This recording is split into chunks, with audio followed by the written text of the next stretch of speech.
Hello, and welcome to another IMET webinar. My name is Hussein Abu Bakr Mansour. I'm a project director here at IMET, and I have the honor of hosting today's guest. Our regular host, of course, is our president and founder, Sarah Stern, who's not available today, but I have the honor to fill in for her and conduct today's webinar. The relationship between Israel and the United Nations has a long and complicated history. In the days of the founding of Israel, the UN served as a great platform for Zionism to obtain wide recognition for the Jewish people's right of self-determination. Yet, with time, various bodies of the UN became a platform to attack, delegitimize, and demonize the Jewish state and deny Jews the very right the UN once recognized.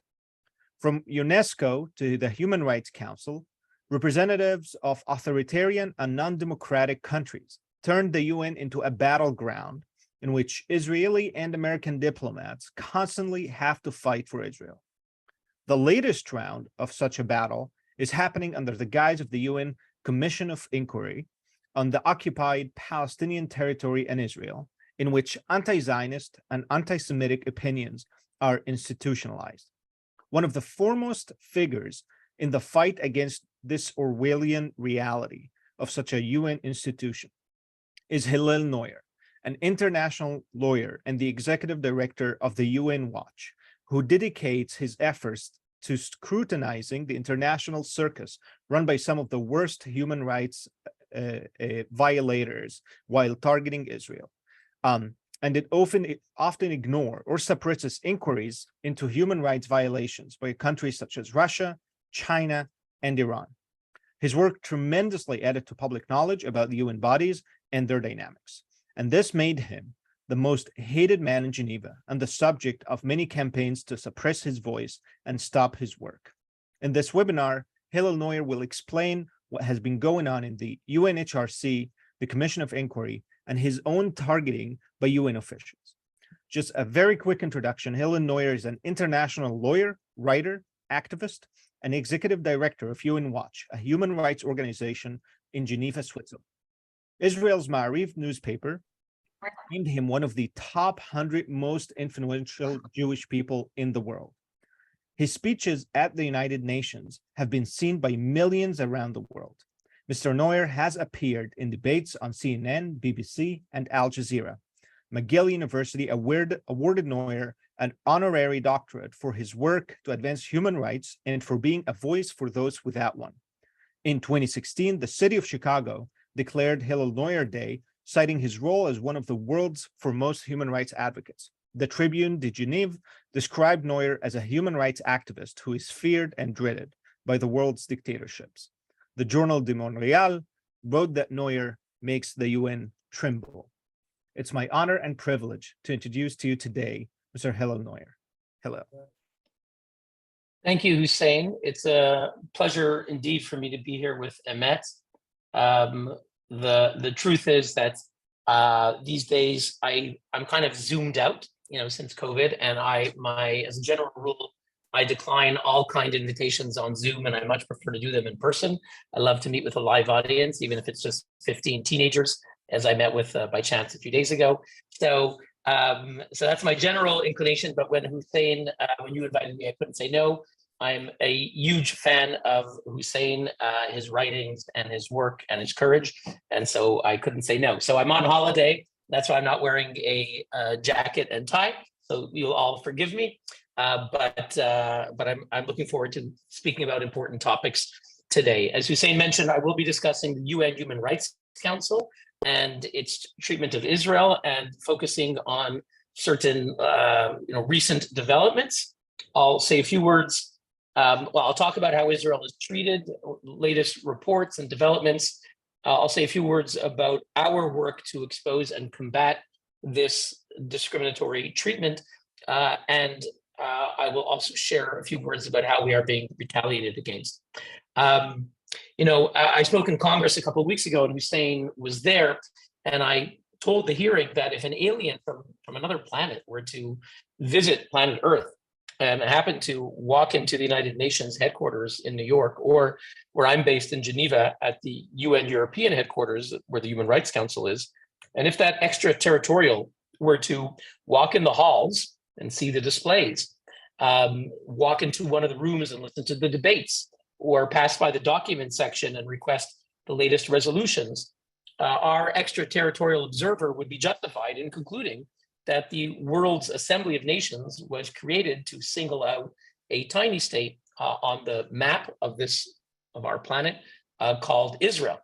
Likewise, Abba Eban, Israel's legendary first ambassador to the United Nations and foreign minister, famously quipped that if Algeria were to introduce a resolution declaring that the earth is flat and that Israel was responsible, the resolution would pass by 154 to 3 with 11 abstentions. And that quip was made some 30 odd years ago, if not more, but it remains equally true today. So the UN continues to discriminate against Israel. Not all of the UN, but many of its key bodies, certainly its political bodies, the General Assembly, the Human Rights Council, the World Health Organization, when it meets annually. And I'm going to just focus on one body, the Human Rights Council, but I think it's a good case study. So the Human Rights Council was founded 1946. In its early years, they did great things. So it's founded really right after the UN was founded. The founding chair was none other than Eleanor Roosevelt, the great humanitarian of the age. Fittingly, she was someone who was known for her daily column. She would speak out for the widow, the orphan, Black people in America who were suffering discrimination and oppression. And she was the founding chair of the UN Human Rights Commission, as it was then called. Her deputy, her vice chair, was René Cassin, the great French legal philosopher. The secretary at the time was a man named John Humphrey, was a Canadian law professor who in his later years I happened to meet, and at McGill University where he taught, and he wrote the first draft of the Universal Declaration of Human Rights. René Cassin made it beautiful, and Eleanor Roosevelt fought for it against the Soviets and some others who were dissenting. And in 1948, 75 years ago, it's the anniversary this year, we mark the anniversary of the Universal Declaration of Human Rights. So in its early years, the Human Rights Commission included René Cassin, Eleanor Roosevelt, and it did good things. Over time, however, this body changed. It became a body composed not of eminent individuals, but of governments, and not of any governments, but ironically, paradoxically, absurdly, those governments that sought to join the world's highest human rights body were not the champions of human rights, but on the contrary, those whose expertise and interest regarding human rights lay primarily in systematically trampling human rights. Why did they want to join? Because this body became more important. In the early years, it adopted the Universal Declaration, it adopted important conventions, but by the 70s and 80s, they began to point fingers at countries, to condemn countries. So it had the power, which you might think is nothing, but it's actually not, to condemn countries. It turns out no country wants to be condemned, and we see China, very powerful country, one of the world's superpowers today, investing enormous resources, political, economic, diplomatic, to prevent themselves from ever being mentioned in a UN resolution or report. So it turns out that the Human Rights Council power of shame is significant, and countries do everything to avoid being condemned. And that's why today, this body, as it has been for some 5 decades, is composed more than half of non-democracies or full-on authoritarian regimes. So the Human Rights Commission changed, became a body of governance. Many dictatorships sought to join. Famously, in 2003, the chair became Colonel Muammar Gaddafi's Libyan regime. So 1946, founding chair Eleanor Roosevelt. 2003, the chair is Colonel Gaddafi's Libya. The rise and fall of human rights at the UN. Kofi Annan said, it's not working. We need to do something. We need something new. And he proposed creating a new body in February 2005.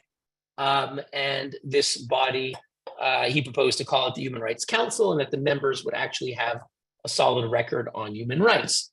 Sadly, the new body, called the Human Rights Council, was created in June 2006, but the realities of life at the UN, of politics, did not change. The dictators want to be there, they trade things, they vote trade, and they get elected. So the current members, 2/3 of the current membership, there's today 47 member states on the Human Rights Council. It meets 3 months a year in Geneva in September, March, and June. 2/3 of the membership are either full-on authoritarian regimes or other forms of non-democracies. They include China, member of the Human Rights Council, Cuba, member of the Human Rights Council, Eritrea, Kazakhstan, Pakistan, Qatar, Libya. So these are the members of the Human Rights Council. America is also there, the UK, Germany, France, but they are in the minority. So what does the Human Rights Council do when it meets 3 times a year? Sadly, most of the world's worst dictatorships are ignored. There's never been a single resolution, special session, or commission of inquiry on Cuba, on China, on Pakistan, on Saudi Arabia, on Zimbabwe, on Lebanon, on Jordan, on so many other countries around the world. The vast majority of the world's worst abusers have never been condemned. A handful of countries do rightly get condemned.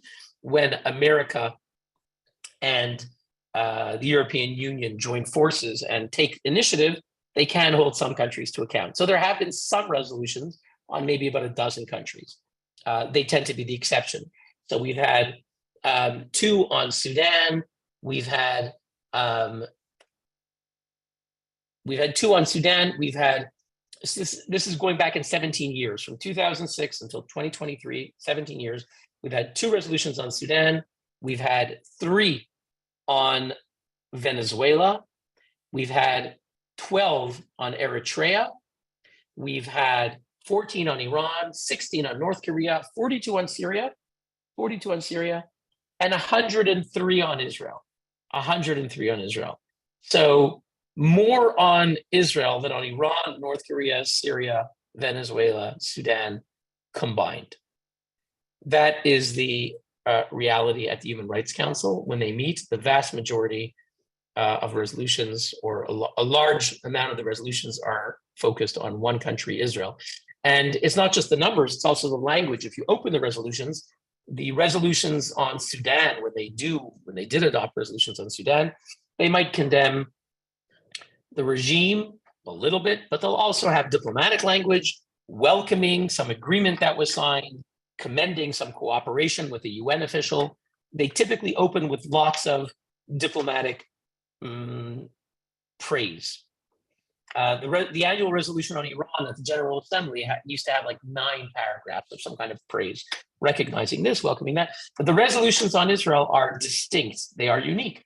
There is never one word of praise. Even if Israel welcomed the High Commissioner for Human Rights, a UN Special Rapporteur, signed an agreement, withdrew from Gaza, it doesn't matter what Israel did. They never put in any positive acknowledging language, because if the goal is to demonize something or someone, if something is truly evil, then nothing good can be said of it. And at the UN Human Rights Council, nothing good can be said of Israel, because their purpose is to cast Israel as the world's worst violator. So those are the resolutions. Then before we even begin the resolutions, there's an agenda item, a special agenda item only on Israel. They have one agenda item, item 4 on the world, human rights situations around the world. Then you have item 7. Israel is the only country which has its own agenda item. It's called the violations in the occupied Arab territories, including Palestine. It means Israel. And no other country, not China, 1.5 billion people denied any form of human rights, not Syria, 500,000 people killed by barrel bombs against hospitals and schools by their own regime, not Russia, which is massacring people in Ukraine, not North Korea, one of the most horrific places on the planet. Not one of these countries is the object of its own agenda item. If you want to talk about them, you do it in item 4. Only Israel has its own special day, special agenda item. I call it Hate Israel Day. And you see all the hatred come out. Finally, I will mention how Israel is singled out is you have these special investigators or inquiries. And here I'll bring you up to date on what's the latest. There is a special rapporteur on Palestine. The Human Rights Council has about 55 special investigators, many of them on subjects like freedom of speech, freedom of religion, climate change. You pick it. And then they have about a dozen that are investigators on a country. Of those 12 or so, one of them is on the Palestinian territories. It's called the Special Rapporteur on Human Rights in Palestine, supposedly looking at both sides. But actually, if you read the mandate, despite the title, if you read the mandate is only to look at Israel's violations. Okay. And so Israel's actions are presumed violations, and the mandate is only to look at Israel. So unlike the Special Rapporteur on Sudan or some other country, well, they'll look not only at the government, but also at the rebels. Rebels might also commit violations. In the Palestinian territories, they only look at Israel. It's in the mandate to investigate, quote, Israel's violations. They will not look at Hamas, the Jihad, or Fatah, or anyone else, which is against human rights. If you care about victims and violations, if Israel does something wrong, let's talk about it, let's expose it. But if Fatah, Hamas, Islamic Jihad does something, we should also look at it. It should focus on the violation and the victim, not who the perpetrator is. But that's the expert on Palestine. I'll say a few words about the current mandate holder. One of the previous mandate holders was Richard Falk. You may know him. He is a law professor at Princeton, international law professor, and also a famous anti-Western, anti-Israel activist. He used to defend the bomb throwers during the Vietnam era. He was their lawyer, or at least supported them. In modern times, in the past 2 decades, he has supported 9/11 conspiracy theories. He supported Hamas. He was made special rapporteur in Palestine in 2008. And his successor today is a lady named Francesca Albanese. She's an Italian lawyer. The UN Human Rights Council is supposed to pick objective experts, but when it comes to this position, they don't. They deliberately pick the most biased people they can find. And we have gone to the Human Rights Council to suggest who not to take. Actually, a number of years ago, the Canadian chair of the committee, the vetting committee, suggested taking someone who had no bias, not pro-Israel, not pro-Palestinian. Her name was Christine Cerna, worked on Latin American human rights issues, accomplished. She was recommended, but the Arab states said, no, she's not expert enough, which they meant she's not biased enough. So they rejected her, even though you were supposed to ratify the committee's vetting choice. The Human Rights Council president was pressured and chose someone else instead. Today, last year, they chose Francesca Albanese. We told the council in advance, this is the most biased person you can take. She used to be a lawyer for UNRWA. She's a longtime anti-Israel activist. She has accused Israel of genocide, ethnic cleansing, apartheid on repeated occasions. She repeatedly equates the suffering of the Palestinians, the plight of the Palestinians, with the Nazi Holocaust. So that means the Israelis are like the Nazis. She's done this numerous times. And a year ago, before she took the position, she gave an interview on Italian. She gave an interview on a podcast in Italian, and she said, it's great. There are these human rights groups like Amnesty that have now called Israel apartheid in these reports. And it's so wonderful that these groups have called Israel an apartheid state, because she said in Italian, she looked up to the sky and she said, "Hanno liberato la parola. Hanno liberato la parola." They liberated the word. They liberated the word. And indeed, since she's taken office, she has repeatedly accused Israel of apartheid. She has spoken at Hamas conferences, and she said, "You have a right to resist." She told Hamas conferences. And she's the rapporteur. She's been denounced by the US Special Envoy for Anti-Semitism, but she has the position and no one is trying to remove her. She just issued a report a few weeks ago, last week, in fact. The report is about incarceration in Israel, and it's all against Israel. There's no condemnation of Hamas or the Jihad. There's no condemnation of terrorism or the threat Israel faces. And the sad thing is, with her report, I was interviewed about it recently, and I said, the sad thing is that there may well be certain things there that are true. I am sure that in Israel's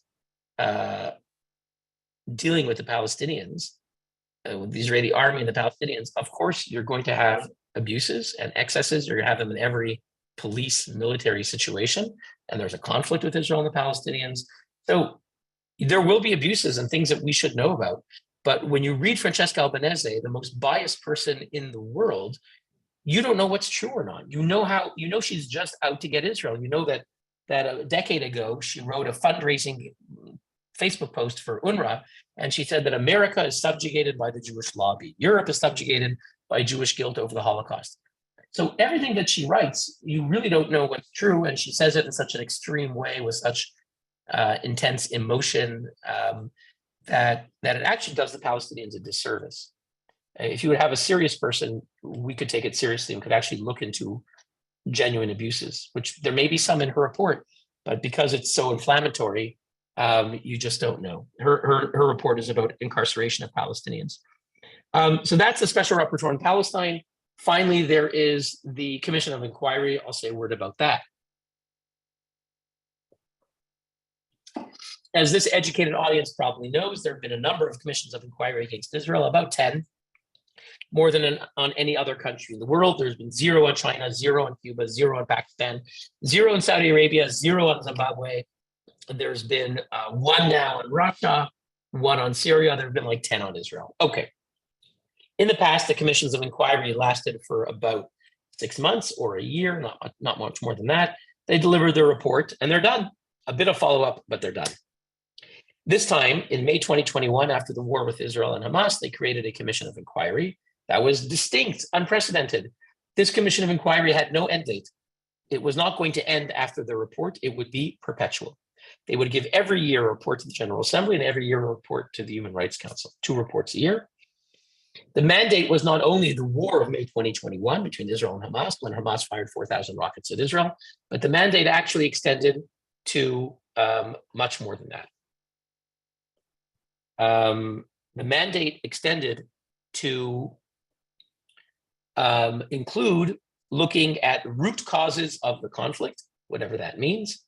It could go back 40 years, 50 years, 100 years, 4,000 years, or maybe want to go back to the Canaanites, to Abraham and Lot, and maybe go back to Cain and Abel, going back to root causes. So whatever you want, root causes, and to look at systemic racism, which was plugging in language that was fashionable in America at the time. This is the time of Black Lives Matter. So I'm going to look at systemic racism. Actually, they wrote systematic racism. They meant to say systemic, but they wrote systematic. And clearly, the idea was to accuse Israel of apartheid. Now, if you read the mandate of May 2021, the emergency session creating the Commission of Inquiry, ostensibly, it's going to look at both sides. They're supposed to gather evidence that will be used in international tribunals, meaning the ICC and other tribunals. But then look at who they appointed, in case you're wondering that maybe it's going to be both sides. The mandate is created in May. In July, they appoint their 3 commissioners. One is Milun Kotari. The other is a gentleman by the name of, it'll come to me in a second. He's from Australia and he used to work in my building. And the chair was Navi Pillay. So when they appointed Navi Pillay, I knew the thing was a joke, because Navi Pillay, despite being a anti-apartheid activist in South Africa, she's of Tamil descent, despite having been a judge in South Africa, which was impressive, being a woman of color in that generation, despite having been an international judge, Navi Pillay, when she was UN High Commissioner, was virulently anti-Israel. When the flotilla incident happened, the Mavi Marmara on May 31, 2010, hours after it happened, before anyone had any real sense of what had gone on that day, she said Israel treats international law with perpetual disdain. Israel treats international law with perpetual disdain, something she's never said of China, Russia, Cuba, any other country. But she said it of Israel hours after an incident that happened at 4 o'clock in the morning, when pictures began to come out, but no one really knew exactly what had happened. Since that time, she was the champion of the Durban II conference, where Ahmadinejad was the keynote speaker and Gaddafi was the vice chair. She, 2 years before being appointed, meaning just 3-4 years ago, she signed petitions to governments, along with others, to lobby governments to, quote, sanction apartheid Israel. I'll say that again. The headline is sanction apartheid Israel. She signed this. So she's being appointed the chair of an impartial, supposedly of an impartial inquiry. The UN Human Rights Council has rules. You're supposed to look at people at their background. And because we protested other biased people, they put in more detailed rules that prior prejudicial statements are disqualifiers. So, it's just ludicrous. I used to be a lawyer in New York. If I represented a client and I went before a judge and it turns out that she had lobbied against my client, not just had some views or some statements, that itself would be sufficient. I would bring a request that the judge recuse herself. And if she would not, within a day, I'd get the appellate court to disqualify her because it would be an obvious breach of basic rules of due process and impartiality. But Navi Pillay lobbied governments to sanction apartheid Israel, quote unquote, signed a letter in June 2021, right after that war, and a few weeks before being appointed, where she joined other people in writing to President Biden saying you need to punish Israel, which is to blame for the recent war. So in a commission of inquiry that's going to look into systematic racism, she has already gone on record saying sanction apartheid Israel. In an inquiry that its initial focus was about the war of May 2021, she signed a letter weeks later saying Biden needs to punish Israel because it is to blame in that war, without mentioning that Hamas fired 4,000 rockets at Israel, and that Israel, though I'm sure its war was not perfect, targeted Hamas things. There was, I'm sure, collateral damage, but they were targeting Hamas terrorist centers. So it's a circus and a joke. She's the chair. And we submitted a petition for her to step down. She ignored it. I went up to her a few months later and said, I handed it to her. She said, no, I've seen it. I said, well, you didn't respond. She said, well, we can't respond to everything. So, first they accuse, Israel and its friends of not engaging. You're not joining UNESCO. You're not joining the Human Rights Council. You don't want to join. But when you do engage and you do send a diplomatic letter with 100 footnotes and cite legal principles, they throw it in the garbage and say, well, you can't respond to everything. So the most substantial request outlining her bias against the UN's own rules, they have never answered it in any meaningful way other than to just wave their hand. They want to be able to appoint the most virulent anti-Israel activists, and if anyone complains, to say, oh, well, there you go again, you're just trying to distract us. And it's not smart from their perspective. It's not smart for the Palestinians, because you could appoint someone. There's a lot of smart people who actually are not. There's a lot of smart people who are pro-Palestinian and who would not be easily dismissed. Very serious law professors around the world. You can find hundreds of them about whom I could have no substantial objection because they don't have that kind of a past, but who would be very sympathetic to the Palestinian plight and who would write a very serious report. It would have some things about Hamas, but the PLO representatives in the UN don't even want to go there. They just pick the best people from their perspective or the most anti, and they thought that she's a woman and she's a woman of color, so it would fit their thing. So that's the Commission of Inquiry. I'll only mention that we focused on Navi Pillay without focusing on the other two members, but one of her colleagues is a man named Milun Qatari. He had been a UN expert years ago. He had done some things that were biased against Israel. He actually visited Israel 20 years earlier. He was a UN expert. He said, I'm only going in my personal capacity. Then he came back and he said, well, I decided to write a report in my capacity as UN expert on housing, and Israel is violating housing rights. So he breached his own commitments. That was him 20 years ago. We didn't focus on him. But then he gave an interview at an anti-Israel website called Mondo. And he said, this Commission of Inquiry is amazing. It never ends. It goes on forever. And we just got to meet with the International Criminal Court, and we're giving them information, and we're going to Europe, and we're going to parliaments, and we're going to capitals, and it's really amazing. The whole hour, he doesn't say anything about what he's going to do to hold Hamas, the Jihad, and Fatah to account, only Israel. So again, despite whatever's in the mandate, his only focus is Israel. Then he says, there's a problem. There's a problem. The Jewish lobby is coming after us. The Jewish lobby is coming after us, and they control social media. And he didn't mean they control all social media, but he meant the social media about them. But that's what he said. And then he said, Israel, we have to ask whether Israel should be a member of the UN. So this is a guy who's never asked whether Pakistan, one of the most active members that sponsors all the resolutions, including his own, whether they should be a member of the UN, doesn't ask whether Iran, Saudi Arabia, Syria, North Korea, you pick it. We should ask whether Israel should be a member of the UN. And he talks about the Jewish lobby. He was condemned because he said the quiet part out loud. He should have just said Zionists or Israel. He said the quiet part out loud. He was condemned by 18 countries, not just America and Canada, but by Switzerland, Belgium, Germany, Brazil, countries that had never, ever condemned the UN expert, condemned him for anti-Semitism. And he's still there. He's still there. So one of the commissioners has been condemned by 18 countries for anti-Semitism. It happened a year ago. He's still there. They just presented their latest report. It's about how Israel harasses NGOs. That's the whole report. You don't really know if these NGOs are fronts for terrorist groups. All of those claims by Israel are dismissed. Again, there could be some serious and substantiated things in there about how Israel mistreats human rights activists, but because you have a commissioner who is anti-Semitic, you have a chair who is overtly biased, it's impossible to take anything, as credible. So that was their latest report. They did not mention, when they talked about NGOs being harassed, they didn't mention actually an NGO that's being harassed for speaking out on these issues, which is my own NGO. And here I'll segue to the final part, and I'll conclude. Because our organization, which is Unwatch, founded 30 years ago in Geneva by a great American named Morris Abram. He was a civil rights leader, worked very closely with Martin Luther King, was head of the American Jewish Committee, eventually was US ambassador in Geneva, retired, created Unwatch 30 years ago. We speak out on universal human rights issues. We bring dissidents from China, Russia, Cuba, and many other countries to testify at the UN. And we speak out against the double standards and discrimination against Israel. We don't think Israel should get a free pass. They should be held to account, but not in the way that happens that I've described, which is a breach of the UN Charter guarantee that all nations be treated equally. Because we speak out and because we hold dictators to account, we are being targeted. There is the head of the Human Rights Council staff. His name is Eric Tistounet. He's French. He's been there forever, 25 years. He created the Human Rights Council. He's the man behind the scenes. So if you ever see some speeches of mine that have gone viral, 2007, the chair said, if you ever give that speech again, I'm going to delete it from the records.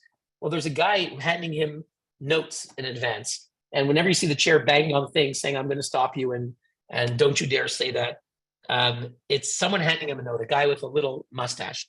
And his name is Eric Tistounet. He tells the chair what to say. The chair rotates. Eric Tistounet is always there. It turns out Eric Tistounet has a campaign to harass us, discriminate against us, and censor us. In the past 3 years, every June there's a session. He doesn't let us speak. 3 years ago, and the reason he can do it is because only the first 10 on the list of NGOs, of non-governmental organizations, only the first 10 get to speak. If you're number 12, number 15, number 35, you don't get to speak. So what he does is every time we register, according to a computer, we give our priorities, we register right away. He cuts and pastes, puts our name on the bottom so that we don't get called on. So in June 2021, we requested to speak 31 times. We should have gotten about 20 plus slots. Out of 31 requests, we got one out of 31. Clearly, he was doctoring the list. Last June 2022, we requested 36 slots. Should have gotten over 20. We got zero out of 36. It's harder for him to do it in March, but in the June session, because it's only 10 NGOs each time, he can cheat. In this June, so a few weeks ago, that just ended, June, July, we requested only 10. We thought maybe it'd be different if we request 10. We only got one. Amnesty got 20 slots. So groups he likes get to speak, groups he doesn't, that's silenced. So the numbers are very compelling, but don't believe the numbers. Believe his own employee, Emma Riley, used to sit with him on the podium. She used to ask me for my speeches in advance. She became a whistleblower, state's witness, if you want to call it that way. She produced a 5-page affidavit where she describes in detail how Eric Tistounet gives orders to his staff to target Unwatch, to delete us from the speakers lists, and it's been happening for years. We knew it was happening in some ways, but to read the evidence, you can go on our website, unwatch.org/abuse. We've detailed it in compelling detail. He also tells his staff to go on the internet and defame me at an internet cafe. We have internal emails where he tells his staff to target me and to imagine ways how UN security could detain me and keep me from the UN. We have internal emails that were leaked by another righteous person inside the UN. So we put all this together, sent it to the Secretary General in October. 9 months later, they've done nothing. He has complete impunity, and he targeted us again in this session. So we got 100 human rights activists to sign an appeal. We're calling on the United States and other friendly democracies to urge the UN Secretary General and the High Commissioner to remove Mr. Tistounet immediately. If the UN wants to have any credibility, they have to put an end to his harassment of the only group that is a watchdog on the UN. And with that, I'll conclude. Thank you. Wow, Hillel, thank you. Thank you very much. And I think I'll be not just speaking for myself when I say that we're all extremely thankful to have you doing this task, because otherwise, I don't know, how would we find out about what happens in these places? I'm gonna, I had some questions prepared, but now now I don't know where to begin from. What you just described to me is not really a respectable, doesn't sound like a respectable international institution, but a fiefdom of a anti-Western and anti-Israel dictatorships supported by corrupt bureaucrats. Are there any mechanisms of oversight, of accountability that can be used in order to reform this institution? Well, that's a good question. The Human Rights Council itself was created by the General Assembly, and in theory, the General Assembly could make institutional reforms. In reality, it's not going to happen anytime soon. And to be honest, the institutional changes are not so much what we need. We don't need to change the structure. We need to change the policies and actions of government. So the current structure would allow the US and the EU to bring resolutions on China, on Cuba, on Pakistan. They don't do it. So they do in some countries. I mentioned a number of them do get criticized. There have been resolutions on Syria. There have been on North Korea. So a number of countries do get criticized, but not enough. So for that to change, we need, to begin with, our democracies to hold them to account. Of course, even when they do try, in many cases, like America did try to bring a resolution to have a debate on the Uyghurs in October. That was the first time that was attempted, and it was shot down. We're not even allowed to have a debate on the Uyghurs at the Human Rights Council.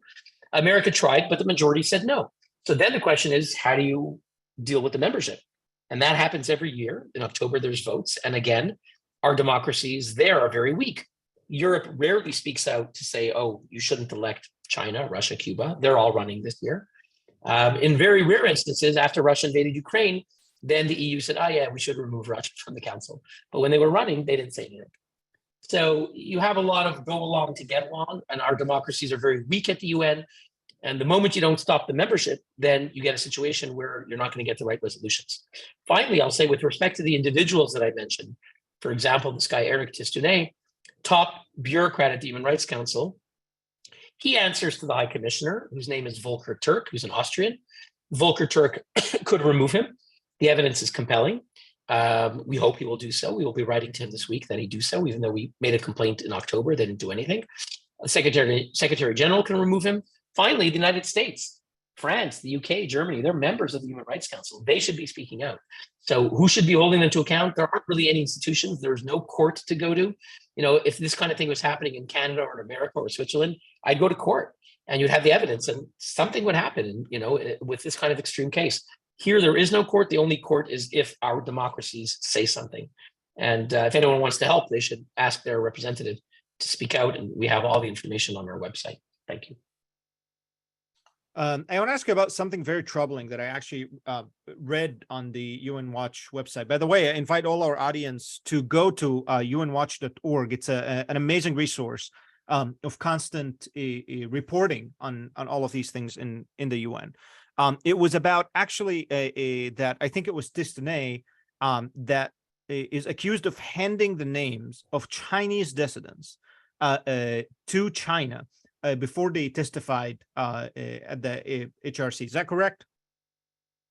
And that is correct. Actually, when Emma Riley, his employee, went public, her main issue was that indeed he was handing names of Chinese dissidents to China.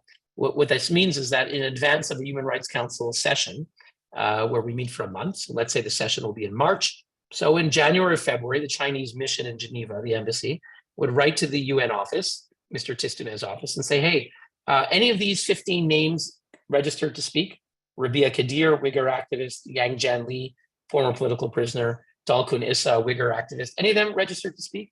And the answer legally was supposed to be go to hell. We're not going to tell you. You'll find out when they speak. But instead they said, oh yeah, this one's registered, this one's with that group, allowing China to put pressure on their relatives back home. These people are in exile, but allowing them to potentially torture their relatives back home. And a number of activists believe that indeed happened.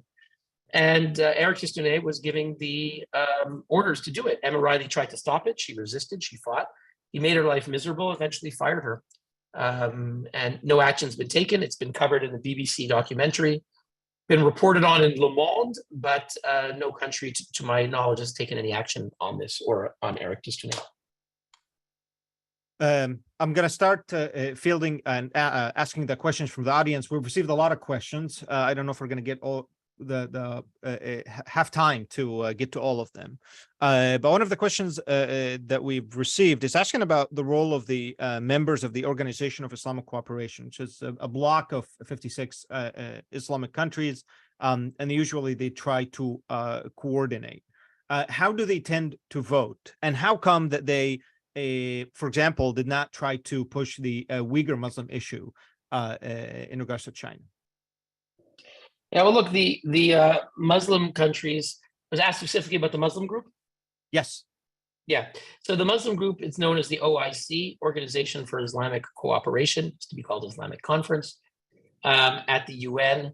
And they represent 56 UN member states, in addition to the Palestinians, which is non-member state at the UN.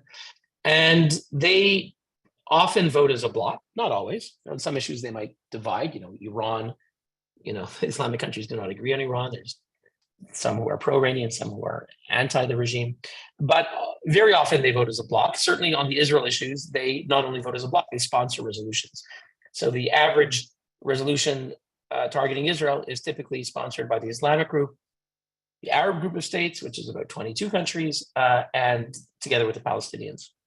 So they do vote as a bloc, and there's vote trading. One of the reasons that there are countries that may not be anti-Israel or anti-Jewish, which vote against Israel, is because they are presented with the prospect of getting vote trading. 56 Islamic countries will vote for you if you vote for them. And if you don't, you could lose 56 votes. They could go against you. It's very powerful. Regarding the Uyghurs, it's quite astonishing. We have documented and exposed the terrible reality that at the UN, many Muslim states will not only decline to support the Uyghurs, but much worse, they will actually sign letters and join in speeches where they actually praise China for its treatment of the Uyghurs. And I'm going to read one of the quotes of these. Give me just a second. I'm just pulling it up as we speak here. Just an example. A few years ago, so this is in August 2019, a letter was submitted by 50 ambassadors, signed a letter. So the letter dated 12 July 2019. The document is HRC/41/G/17. It's an official document submitted to the UN. And it says, we, the following 50 ambassadors, signed a joint letter. And in the letter, they praise China for its treatment of the Uyghurs. And they say how wonderful China is on human rights and treating the Uyghurs, and anything they do security-wise is to counter terrorism. And you have countries that sign, that include, and I'll give you some of the countries. The countries include, the signatories to the letter include Iran. So the Islamic Republic of Iran, on paper, has signed praise of China for how they treat the Uyghurs. And as people know, China has put estimated 1 million Muslim Uyghurs into camps, destroys their religion, their identity, their culture, their language. So Muslims are being persecuted for being Muslims. Iran signed a letter defending China. Pakistan signed a letter. Saudi Arabia, Iraq, Syria, the Palestinians, Algeria, Egypt, Somalia, and the list goes on, as well as North Korea and Russia, signed a letter praising China. So very cynical. And as people know, China is very powerful. Pakistan gets a lot of economic benefits from China, and they betray their own people. It's very cynical and disgusting. We've received a number of questions asking about the actual effect and power of a body like this. I'm not a fan of quoting Stalin, but I can't resist myself. Well, you know, when he was told that the Pope was very upset about what was happening in Czechoslovakia, he had this very famous quote of like, how many divisions does the Pope have? And here's a question: how much power does these institutions really have? I mean, it seems to me that they have no credibility. You said that they are very successful in shaming, so I don't know how, if it's very obvious to anybody how corrupt this institution is. How could they actually negatively affect Israel or harm Israel? Yeah, well, great question. And, you know, when I come back to that quote, which I also cite, Stalin was told, as you say, mentioned, that the Pope has criticized his actions. He said, oh, and how many divisions does the Pope have? Well, you know, fast forward a few decades later, and the Stalinist regime collapsed, the USSR collapsed, and the Pope was still there. So why did the USSR collapse? It was the most mighty regime in the world, matched with America, I suppose, but it had any number of divisions, tanks, nuclear weapons, everything that Stalin might want, and it just collapsed. It just collapsed. Not a single bullet was fired. No one believed in it. It was a big lie. And at one point, they weren't willing to shoot their own people, and it just fell apart. Obviously, Putin is trying to recreate it, but it did fall apart, you know, in 1991, approximately. So the Human Rights Council has no divisions, and nothing they write is binding. But indeed, it is perceived as legitimate. Now, the things that I mentioned may be well known to certain people in America, maybe certain people in Israel, and some select other audiences around the world. But the vast majority of people around the world, including in democracies, when they see a headline, the UN Human Rights Council declared, certainly in Europe where I live, the UN Human Rights Council declared, for most people, that is, and the Lord spoke to Moses on Sinai, that is people, the UN Human Rights Council, people imagine men with long white beards, dressed in white robes, walking along, strolling along Mount Olympus, making their decisions based on facts, logic, and morality. When, based on what you heard, nothing could be further from the truth. Sitting around the table at the Human Rights Council is not, as most people think, Socrates, Aristotle, and Plato, but Gaddafi, Castro, and the House of Saud. So, you know, the perception around the world is most news reports, you know, Reuters, AP, and so forth, are not. Their narrative is not highlighting the things that I told you. So most people are not aware that the simple fact that 2/3 of the Human Rights Council are either full-on authoritarian regimes or some other form of non-democracy. They're just not aware of it. And therefore, their decisions do carry enormous weight. And therefore, China invests enormous resources not to be criticized. If the Human Rights Council didn't matter, they wouldn't do it. They send letters to countries. They warn them. They cancel. Ireland once joined a speech against China, criticizing China, not a resolution, just a speech. And the next day, China said, we're reconsidering our order of $25 million of Irish beef. Big scandal in Ireland. So you will get punished if you say a word against these countries. When you are unelected, and I mean, Hussein is a bigger expert than I am on all of this because he lived in a regime that is unelected and authoritarian. But in those kinds of regimes, in my understanding, they are particularly sensitive. You know, when you're elected, you have people banging pots and pans. It's unpleasant, but you go to sleep knowing you were elected by the majority and you're going to be there, and the institutions of state will respect that. When you're not elected, you have no legitimacy. And therefore, when the UN Human Rights Council shows that you're a violator, it can seriously undermine you. Human rights activists will waive that report. Word can get out. So it's very damaging, and they do everything not to be condemned. So it turns out that the power of shame coming from the United Nations can be very worrying for the world's worst regimes. And we see it by the evidence of how much resources they put in to prevent being condemned. Let me ask you about the U.S. mission. Have they been of any help to you trying to stop the harassment of Unwatch?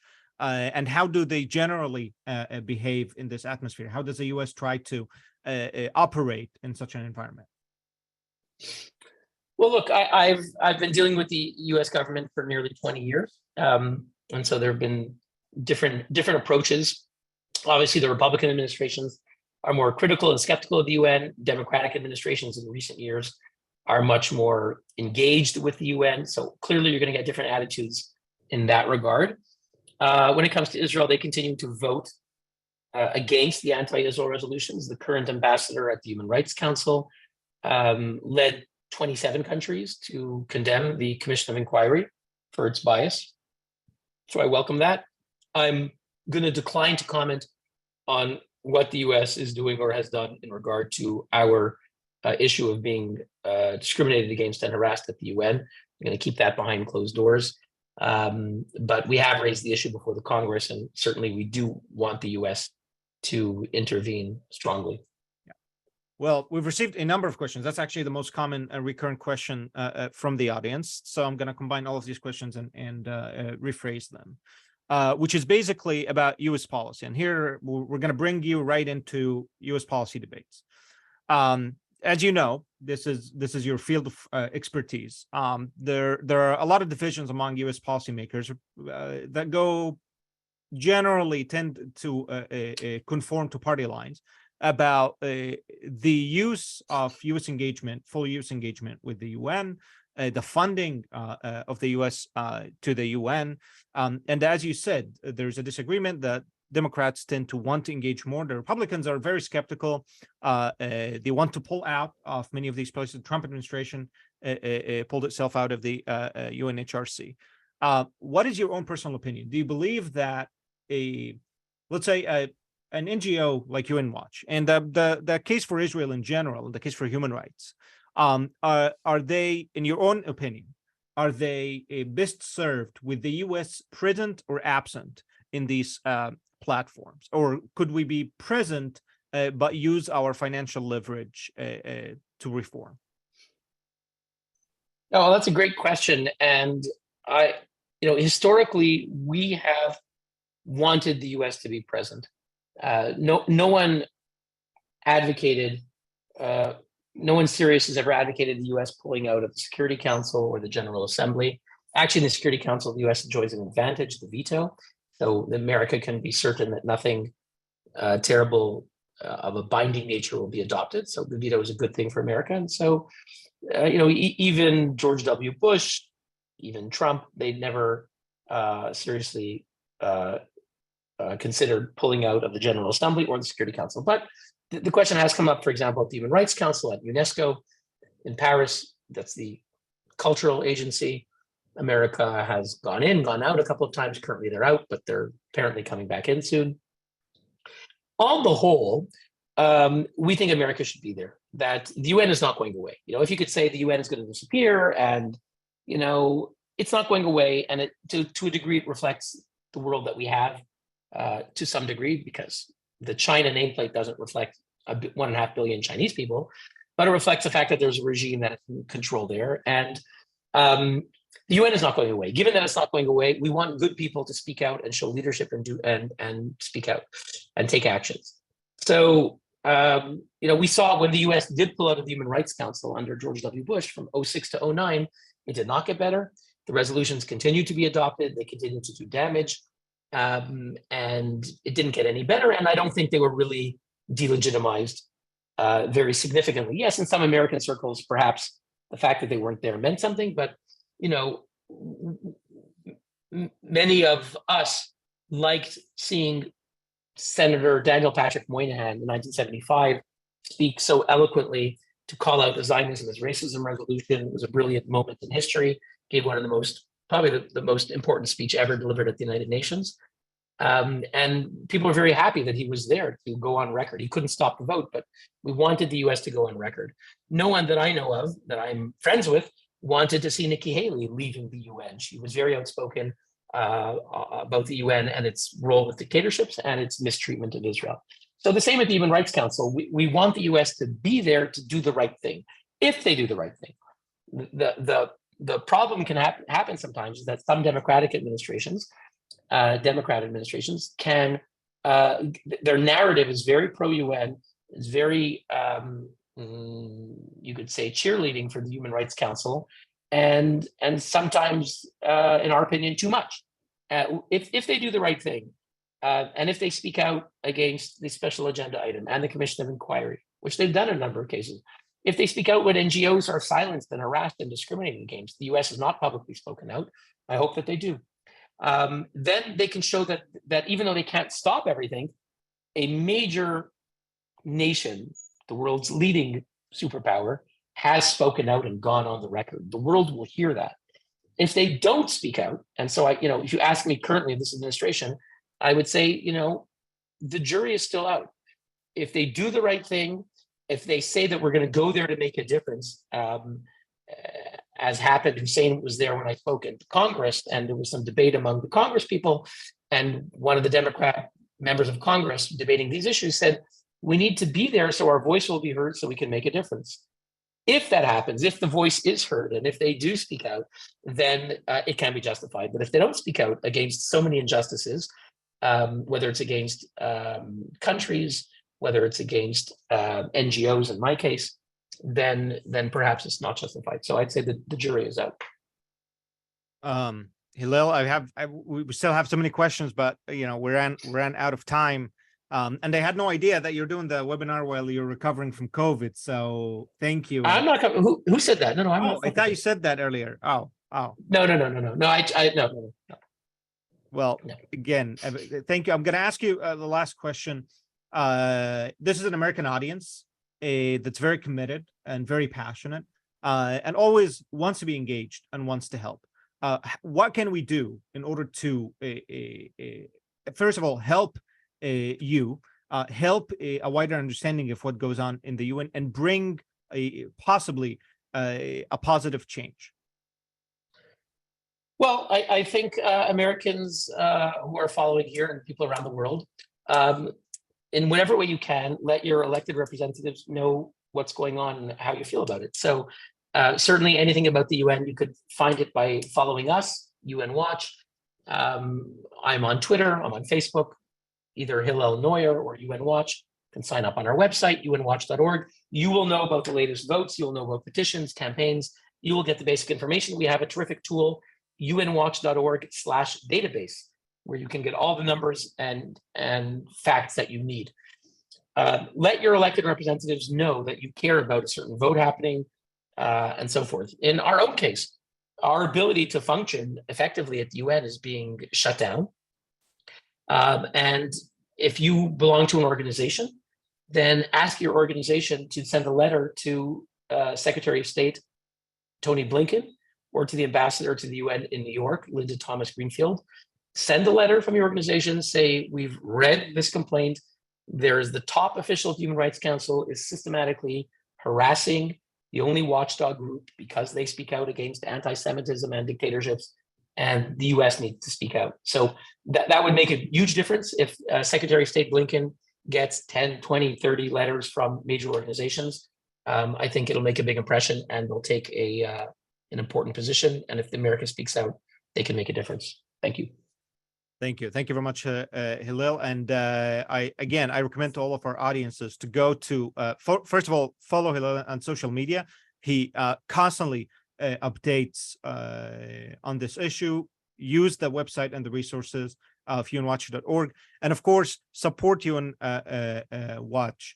Unwatch is a great NGO that does a very unique and extremely needed job. As Hillel said, otherwise people just read this great body called the United Nations Human Rights Council, which is kind of like a fantasy out of the Marvels movie, found out this and that, and not know how really that body functions or how much credibility it actually doesn't have. So support Unwatch. And of course, support IMET. We rely on supporters like yourself for us to do our job. Thank you very much for joining us today. Thank you very much, Hillel. It was a real pleasure and honor. My pleasure as well. Thank you.